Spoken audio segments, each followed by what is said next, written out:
ഓക്കെടാ, സെറ്റാക്കി ചോദിക്കാം. Okay okay. എങ്ങനെ 5000 രൂപ സെറ്റാക്കും? ടൂർ പോകാതിരിക്കാനും പറ്റില്ലല്ലോ.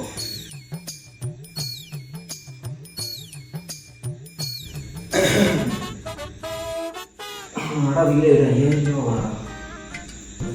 ലോണിൻ്റെ കാര്യത്തിനാണ്.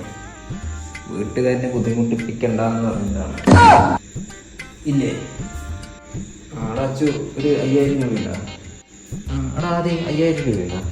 ഒരു അർജൻറ്റ് എമർജൻസി ഇല്ലേ? ഞാൻ രണ്ടുമൂന്ന് എല്ലാവരും വിളിച്ച് പൈസ ചോദിച്ചുകൊണ്ടിരിക്കണേ. ഒന്നുമില്ലമ്മ, കുറച്ച് ലോണിൻ്റെ പൈസ ഉണ്ടായിരുന്നു, അത് അടയ്ക്കാനായി. അതിന് നീ എന്തിനാ എല്ലാവരുടെ അടുത്തും ചോദിക്കണേ? എൻ്റെ അടുത്ത് ചോദിക്കായിരുന്നില്ലേ? ഒന്നുമില്ലമ്മ, അമ്മനെ ബുദ്ധിമുട്ടിപ്പിക്കണ്ടെന്ന് പറഞ്ഞിട്ടാണ്. എനിക്കെന്ത് ബുദ്ധിമുട്ട്? നീ 5000 50,000 ചോദിച്ചാൽ ഞാൻ തരും. ആ പൈസയൊക്കെ സെറ്റ് ആയിട്ടുണ്ട് കേട്ടോ. നമുക്ക് ടൂർ അടുത്ത ആഴ്ച തന്നെ നമുക്ക് ഉറപ്പിക്കാം. ഓക്കെ അമ്മ, രാവിലെ തന്നെ പൈസ തരില്ലേ? ഇപ്പം 5000 പോയിട്ട് ഒരു 5 രൂപ പോലും ഇല്ല എൻ്റെ അക്കൗണ്ട്. എനിക്ക് നാളെ ടൂറിന് അല്ല ലോണിന് അടയ്ക്കാനുള്ളതാണ്. എനിക്ക് നിങ്ങൾ എവിടെ നിന്നെങ്കിലും പോയി വാങ്ങിയിട്ട് വരിക 5000. അടുത്ത മാസം ഒരു 50,000 ലോൺ കിട്ടും, കുട്ടിയെ തരും. അമ്മ അടുത്ത മാസമാ?